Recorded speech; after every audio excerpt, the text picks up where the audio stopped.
All right. So we're going to get going here. My name is Christopher Taylor with Sovereign Harmony.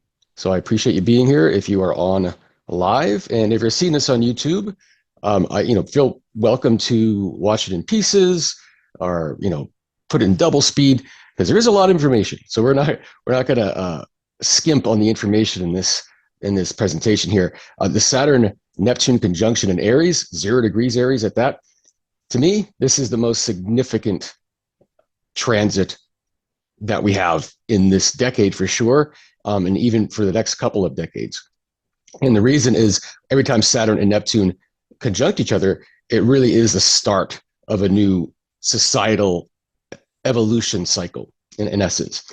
And what we're doing here is something very different than previous transitions. So what I'll do here is go over some previous transitions, passing the baton essentially from one Saturn Neptune cycle to another.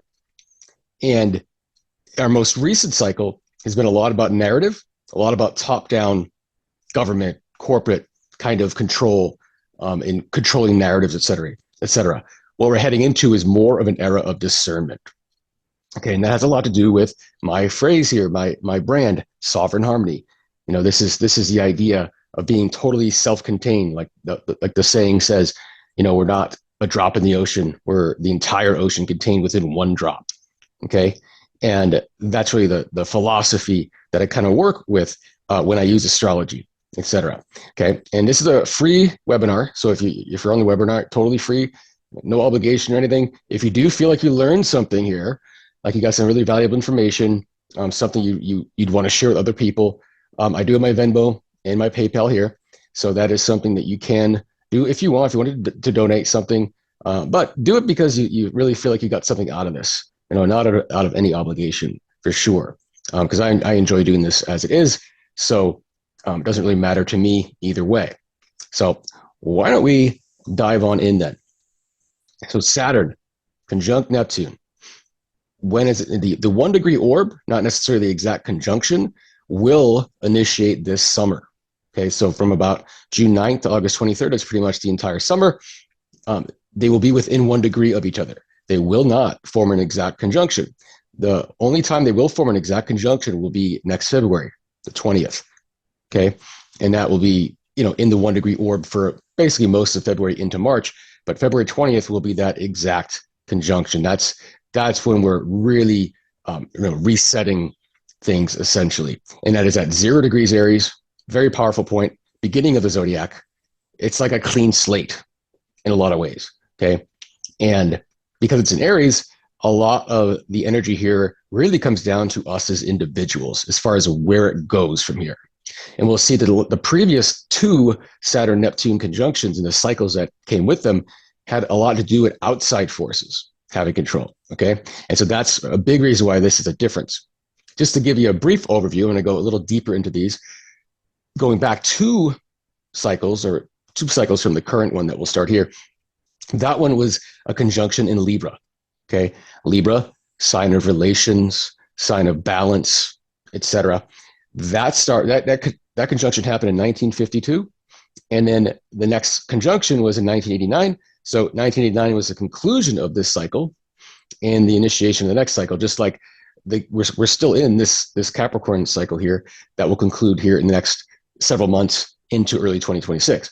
But this period here had a lot to do with global relations. Okay, this was the Cold War, plain and simple. Biggest theme there, and it was the idea of picking a side. Right, you're either with the capitalists, you're with the communists. That was it. There really was no nuance in that sense. Okay, and that really kind of formed essentially like the essence of political parties and whatnot. Is that idea of those sides and that dichotomy. Okay, when that ended, and we'll see, there was a pretty significant event that really clearly showed that this cycle was over. That happened in 1989. That we'll talk about, and then that started. The next conjunction was in Capricorn, 1989. And again, that'll end here. We're ending it here essentially over the next 10 months or so. This being April of 2025. So by the time we get to February 2025, that is when this will be over and the new one will be done. We'll be done with. This conjunction in Capricorn has a whole lot to do with what I call global corporatocracy. It's just kind of like the blend of corporate and government interests, and very top down. It's Capricorn energy, very top down. Okay. And in my opinion, and you can disagree, but in my opinion, this was the end of the sides for all intents and purposes, where those sides really did exist, and it kind of infiltrated the political parties in most countries, including the US.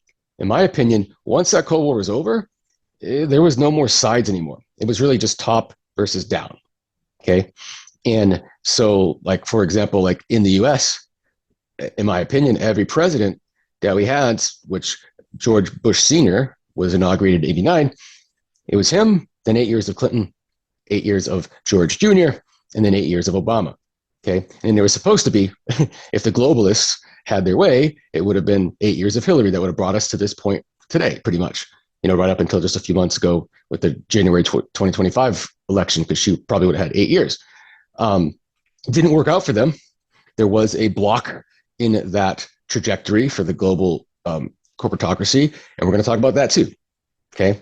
But the idea being is that there was sort of a merger. There was the globalist right and the globalist left, but there really wasn't an actual left and right starting around this point. We've been made to believe there is, and we're going to get into things that developed in terms of the media, et cetera, media manipulation that really, in fact, drove that sense of separation deeper, even though on the top, it didn't really exist. They were all kind of globalists on the same side, unless you were an anti-globalist that disrupted that, which again, we'll talk about. Then that brings us to this Aries 0 degrees point conjunction that we are having now, okay? And that's, again, officially starts February 2026, but again, that 1 degree orb will be in effect summer of 2025. So we are warming up for this. So we're in the phase of completion for this round and in the warm-up for the initiation of this round. And this is going to last till June of 2061. The next conjunction will be Saturn with Saturn-Neptune will be in Gemini. Okay, we're not going to talk about that. It's a little too far off. We're going to focus on these two, especially this one, because we're in this one and it's ending. Okay, and then some implications of this one, because we really don't know what is going to happen with Saturn, Neptune, and Aries. It's really like, your guess is as good as mine in a lot of ways, because it is Aries. It's the 0 degree point. It's coming from us. It's the self. So it really depends on what we decide, what we choose, where our consciousness is over this period. And if we're going to get away from that separation that was created from that top-down influence and, come together and rise as individuals with nuance of opinion and sovereign discernment, right? Where we're not manipulated by media entities anymore. I mean, one of the things we'll talk about here when we get into it is, the fall of mainstream media and kind of the rise of independent media. And that's really, that really represents itself in this energy here, okay?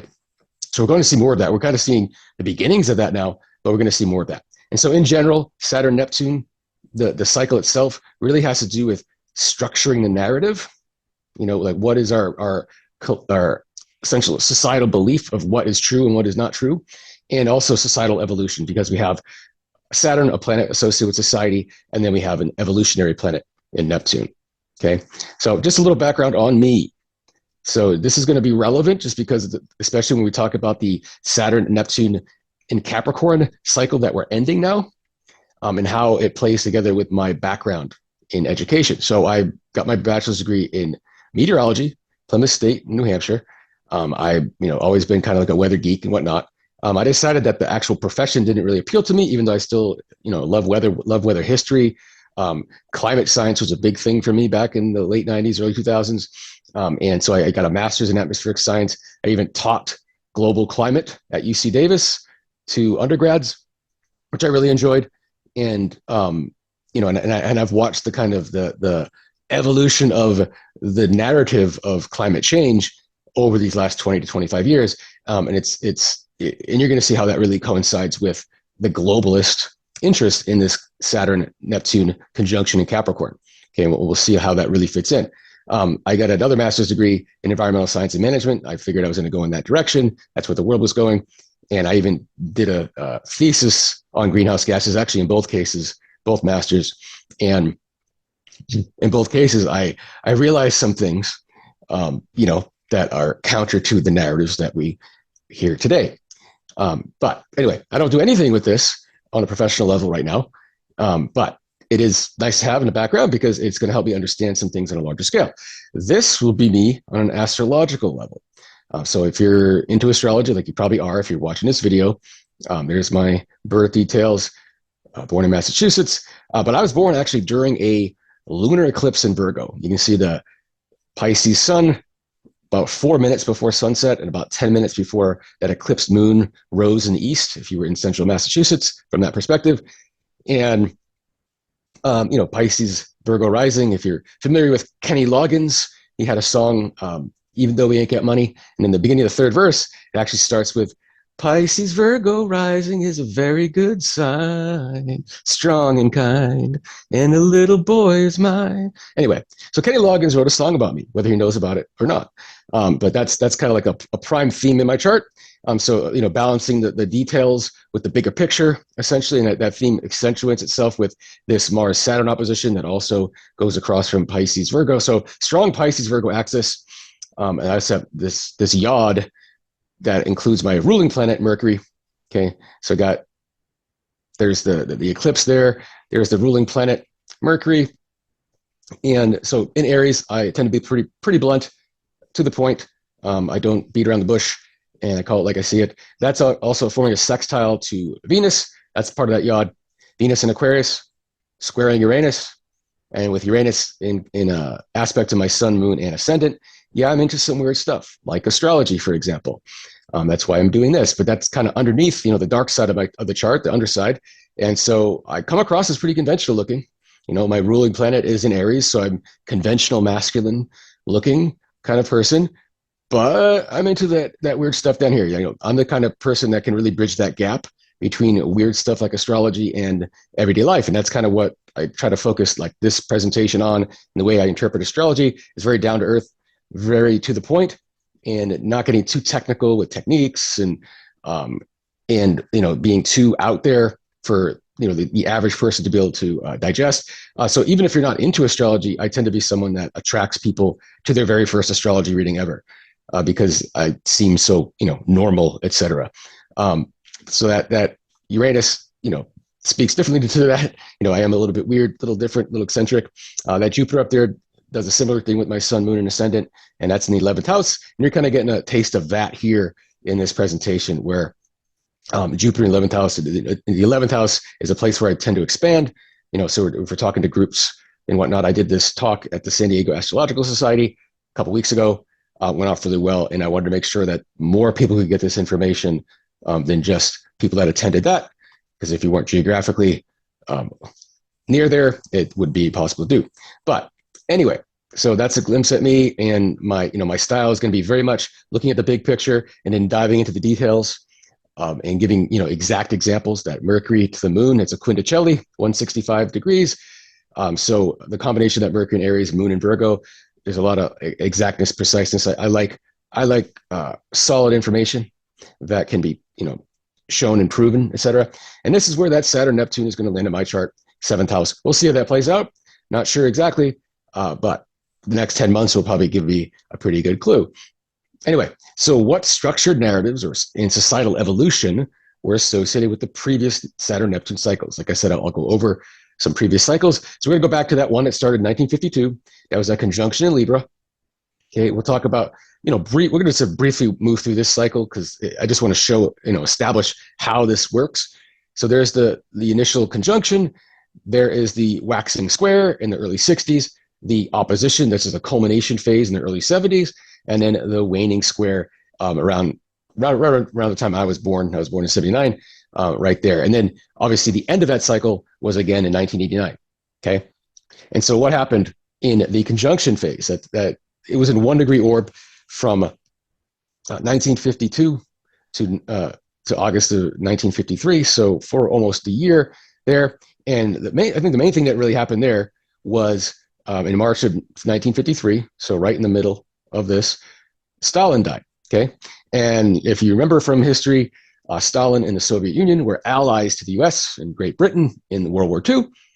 And it was upon his death, essentially, that really kind of, when this new leader came in, when Khrushchev came in, he became the first secretary of the Communist Party. This really established that sense of the Cold War. Again, a sense of those sides. Whereas Stalin was a kind of when someone's your ally, sometimes it's harder to form an enemyship essentially.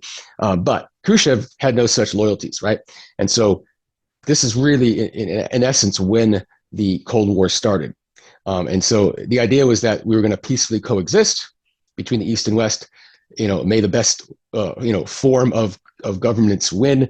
The whole space race and everything like that was established right here. So it's like, okay, you do your thing, we do our thing, and then we move on. So then we go to the waxing square. This is very simple. You can see in that time frame, May of 62 to February 63. Well, what happened like smack in the middle of that was in October of 62. This was the Cuban Missile Crisis. Okay. Pretty big deal. And what it was, that when the conjunction established the relationship, you have two global superpowers with nuclear weapons. And of course, they're going to want to play with their toys. And of course, they're going to, even if they said they're going to be peaceful, they're going to test each other. And what ended up happening is by September of 62, the Defense Intelligence Agency in the US noticed there was Cuban surface-to-air missiles in an alarming pattern, whatever that means. And then in October, the CIA took photos and said, yeah, those are medium-range ballistic missiles.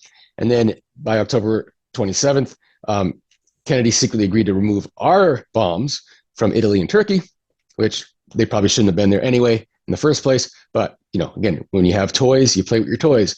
So we set up bombs in Italy and Turkey, and then Khrushchev said, fine, we will remove all the missiles in Cuba. But that could have been a whole lot worse. That was a pretty big deal. Not a small situation whatsoever, but that speaks to that tension, that building tension from setting up that relationship, setting up that sense of two very distinct sides. Energetically, that's hard to not build tension when you create such a definitive sense of sides. Anyway, so then we get to the opposition, which is the culmination phase. Okay, in this sense, from June 1971 to April 1972, and what happened pretty much at the very end of this, late March into early to mid-April, right around Easter. That's why it's called the Easter Offensive in Vietnam. And so now think of Vietnam, it's basically a proxy war for the two nuclear powers, right? It's the Soviet Union against the US. And they're both defending a side of Vietnam for whatever reason. It's just a proxy war. It's like, again, you have to have some way to show those aggressions, those hidden aggressions that are happening there. And so this is just that culmination of everything that was building up. Okay. In the Eastern Offensive, pretty simply, it was basically 3 advances by North Vietnam into South Vietnam. Obviously, the U.S. retaliated, but it was pretty much getting pretty well known and understood that we were getting nowhere in the Vietnam War, and that it was just a waste of human life, ammunition, money, everything.